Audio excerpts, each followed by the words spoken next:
Desde hace ya varias semanas llevaba prometiéndose este vídeo y al fin ha llegado. Además es que lo de hacer este vídeo lo solté de casualidad en el que hice sobre el Eurogrupo, pero bueno, vi que convenció bastante la idea. Y al final, pensándolo bien, creo que son este tipo de vídeos los que nos ayudan muchísimo a entender un poquito mejor la Unión Europea, sobre todo en estos momentos donde hay negociaciones tensas, complejas y donde se ve claramente que hay bloques de países que defienden una postura y bloques de países que defienden otra. Pero ojo, porque cuando se habla de bloques de países no se hace referencia únicamente a los bloques creados por afinidades políticas o por cercanía geográfica, sino también por cuestiones históricas. Y otra cosa que hay que tener clara antes de empezar es que, como iréis viendo durante el vídeo, hay varios países que están al mismo tiempo en diferentes bloques. Además, los bloques no siempre tienen una base legal y por ello los que voy a mencionar en este vídeo seguramente no sean los únicos, pero sí que considero que son los más importantes a tener en cuenta. Y dicho esto, ahora sí, vamos con el vídeo.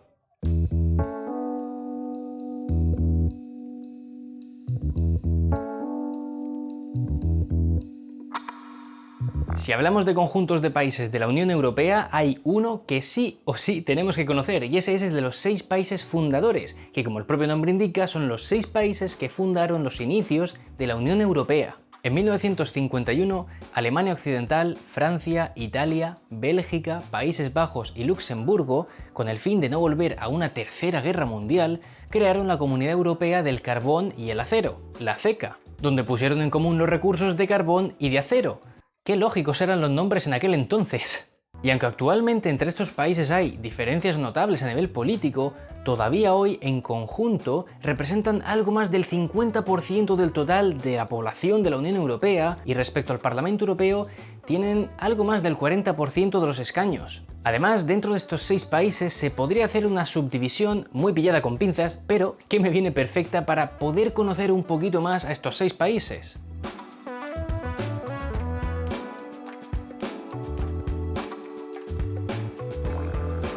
Por un lado tenemos a Alemania, Italia y Francia, que son los 3 países más grandes de la Unión Europea y que son considerados como potencias internacionales debido precisamente a que están representados en organismos internacionales de mucho poder, como son el G7, el G8, el G20, un órgano informal de la OTAN donde se toman decisiones, o incluso en el caso de Francia, que es miembro permanente de Naciones Unidas. Antes también estaba Reino Unido en este grupo, por lo que se les conocía como el G4, pero claro, como ya no está en la Unión Europea, pues tampoco está en este grupo. Pero ¿no crees que este concepto del G4 es algo reciente? Viene de muy atrás. Concretamente, esta idea del G4 nace tras la firma en 1933 del Pacto de las 4 potencias que firman estos 4 países.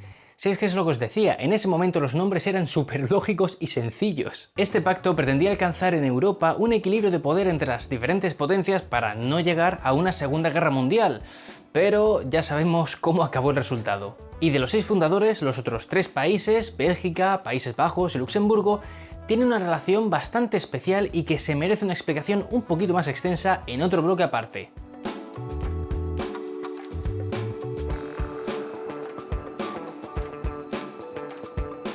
A estos 3 países se los conoce como Benelux, que es la suma de las iniciales de estos 3 países. BE de Belgique, que es Bélgica, NE de Nederland, que es Países Bajos, y Lux de Luxemburg, que este no tiene mucho misterio, es de Luxemburgo. Digamos que tras la Primera y Segunda Guerra Mundial, estos 3 países se dieron cuenta de la importancia de cooperar entre ellos concretamente. Por ello, en 1944 estos 3 países firmaron un acuerdo de unión aduanera, y en 1958 ya crearon la Unión Económica del Benelux como tal, con el fin de coordinar las políticas económicas y sociales y de permitir la libre circulación de personas, de bienes, de capitales y de servicios. Y ya recientemente, en el año 2008, pasaron a firmar una actualización del acuerdo, donde la Unión Económica del Benelux pasó simplemente a llamarse Unión del Benelux. Y este nuevo acuerdo especificaba que la cooperación entre estos 3 países se centraría en 3 temas claves: el mercado interior y unión económica, el desarrollo sostenible y la justicia y asuntos de interior. Pero evidentemente la historia del Benelux es muchísimo más larga, así que como siempre en la descripción os dejo unos enlaces para que podáis profundizar un poquito más, y mientras seguimos con el siguiente bloque.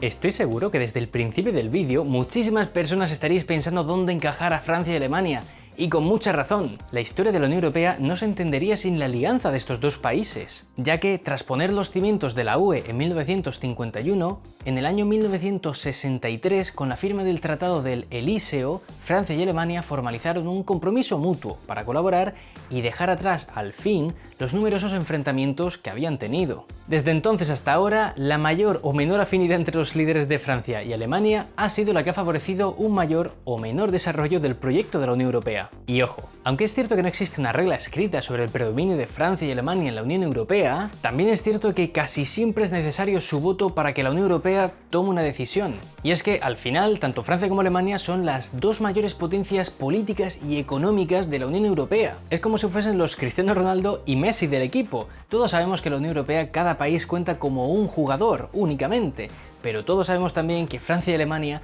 no son un jugador más del club de la Unión Europea. Además, es que si ponemos números en esta relación podemos ver que entre Francia y Alemania suman 1/3 de la población total de la Unión Europea y en el Parlamento Europeo tienen 1/4 de los escaños. Aún así, durante los últimos años también hemos visto cómo la influencia del eje franco-alemán ha ido decreciendo, en parte por las diferencias entre Macron y Merkel. Sin embargo, el acuerdo alcanzado en la última cumbre europea de julio de 2020 y su previa negociación nos dejó ver que entre Merkel y Macron volvía a haber una buena sintonía.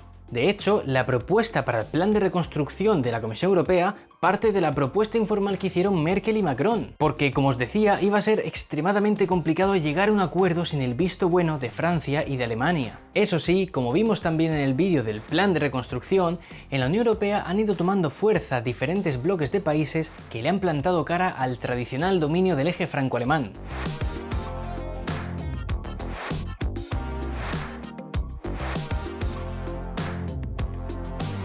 Sé que para la gran mayoría este concepto de Liga Hanseática puede ser la primera vez que lo escuchéis, así que, para poneros en contexto rápidamente, haceos a la idea de que los 4 países frugales, que estos sí que os sonarán, acaban saliendo de esta Liga Hanseática. Pero bueno, ahora llegaremos a eso, vamos paso a paso. La Liga Hanseática tiene sus orígenes en el siglo XII. Entonces, para no dedicar 10 minutos de vídeo exclusivamente a esto, digamos que lo importante es saber que esta liga es una unión económica y defensiva que nació como una necesidad entre los comerciantes alemanes del norte de Alemania, Países Bajos, Suecia, Polonia e incluso Rusia. Pero vaya, a día de hoy esta unión por intereses comerciales y políticos está conformada por Finlandia, Suecia, Dinamarca, Estonia, Letonia, Lituania, Países Bajos e Irlanda. Esta nueva Liga Hanseática se conformó en 2018 y desde entonces está siendo un contrapeso directo ante cualquier propuesta de la Unión Europea que proponga una mayor integración en los aspectos económicos y fiscales. Por tanto, en la práctica es un conjunto de países que no ha estado muy de acuerdo con las propuestas europeístas de Macron y también, en última instancia, de Merkel. Eso sí, no puede decirse que este grupo sea considerado como euroescéptico, ya que no pretenden acabar con la Unión Europea o salirse de ella. Simplemente son reacios a que, por ejemplo, se profundice en la armonización fiscal o que los Estados miembros acaben compartiendo riesgos y responsabilidades. Y de esta Liga Hanseática y con motivo de la crisis del coronavirus han salido los famosos 4 frugales.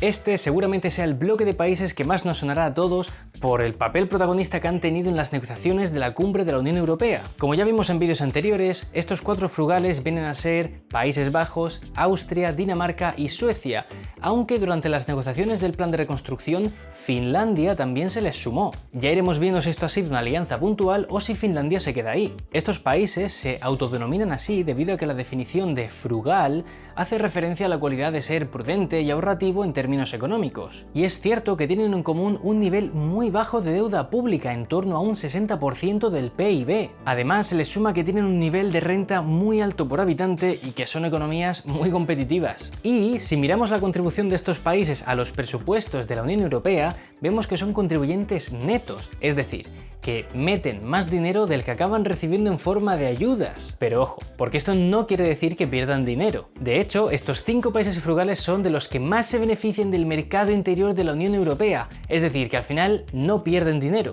Otra característica en común de estos países frugales es que en todos ellos ha habido un fuerte surgimiento de partidos de extrema derecha y por ello los gobiernos se han visto presionados a intentar llevar la situación lo mejor posible para no acabar siendo devorados por estos partidos. Aunque también es cierto que desde la crisis del coronavirus, el apoyo a los partidos de extrema derecha en estos países, bueno, y en la Unión Europea en general, ha ido bajando. Pero bueno, esto ya lo dejamos para otro vídeo en todo caso. Vamos a lo que vamos. Lo que buscaban estos autodenominados frugales durante las negociaciones del plan de reconstrucción era que se redujese la cantidad de dinero puesta por todos los países y que, además, se redujesen la cantidad de subvenciones y se aumentasen la de los préstamos. El resultado final de las negociaciones ya lo conocemos y ahora lo que toca es ir viendo cómo evoluciona este grupo, ya que, por ejemplo, Países Bajos y Austria mantuvieron una posición muy férrea durante las negociaciones, pero Dinamarca y Suecia no tanto, así que habrá que ir viendo cómo se desarrolla este grupo.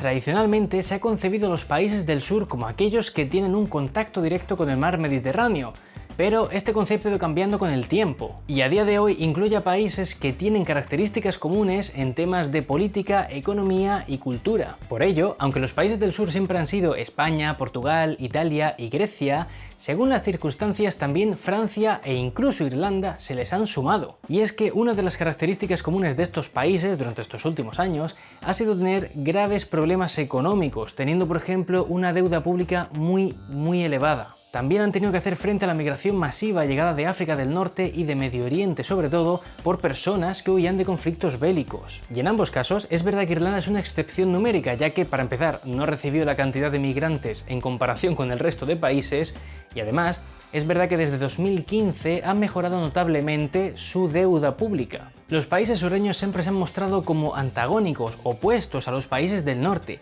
y esto es algo que se vio muy claramente en las negociaciones del plan de reconstrucción, donde los del sur querían claramente apostar por la propuesta inicial de la Comisión Europea, que mantenía un alto nivel de subvenciones y uno un poquito más bajo de préstamos. Y por ejemplo, en este bloque sureño sí que estaban Francia e Irlanda, y además también contaban con el apoyo público de Alemania. Ya os he dicho que a veces los países fluctúan entre bloques.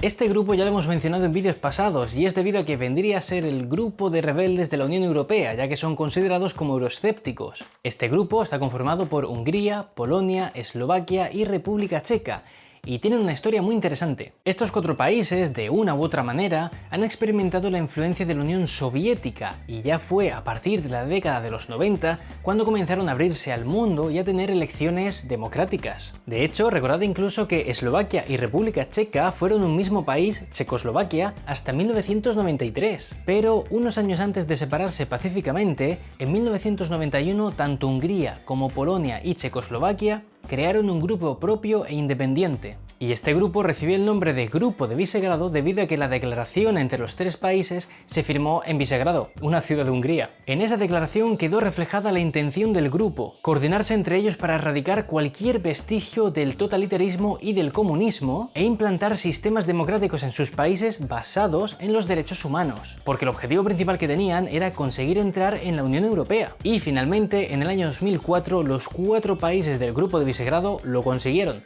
pasaron a formar parte oficialmente de la Unión Europea. Y en ese momento, cuando el grupo ya había conseguido su objetivo, todavía seguían mejorando. Entre 2004 y 2008, los valores del PIB en estos 4 países aumentaron muchísimo, llegándose a duplicar incluso en los países de Polonia, República Checa y Eslovaquia. Sin embargo, poco a poco, en materia de libertades civiles y democracia, fueron decayendo, sobre todo en los países de Hungría y de Polonia. Y a día de hoy, aunque existen notables diferencias entre estos países, el Grupo de Visegrado se ha convertido en uno de los dolores de cabeza de la Unión Europea, ya que se han abierto procedimientos contra algunos de estos países por motivos de no respetar las normas comunitarias en materia de Estado de Derecho y de migración. Por estos motivos, el Grupo de Visegrado muy seguramente va a ser uno de los que siga dando que hablar durante los próximos años.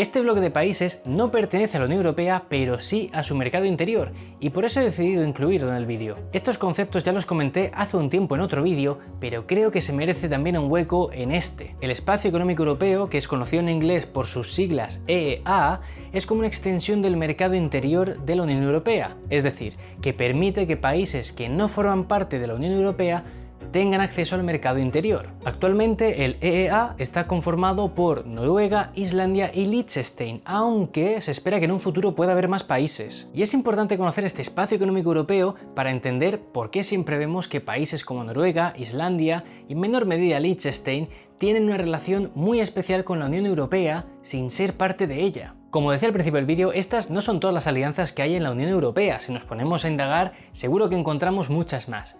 Pero sí que creo que estas son las principales a tener en cuenta cuando hablemos de la Unión Europea. Además, hay que recordar que los bloques son flexibles y por ello los países pueden fluctuar entre los bloques. Y los países pequeños que no están claramente en uno de ellos es porque también varían según el contexto político, según las circunstancias económicas, se van a uno o se van a otro. Y hasta aquí el vídeo de hoy. Quería hacer algo cortito, digerible, pero que tampoco fuese demasiado escueto, así que espero haberlo conseguido. Si os ha gustado el vídeo, me gustaría que le dejarais un me gusta y además que os suscribiréis al canal, ya que es la forma de apoyarlo. Y también cualquier duda o apunte que tengáis, por favor dejádmelo en los comentarios. Muchas gracias por vuestros mensajes y apoyo y como siempre nos vemos en el próximo vídeo.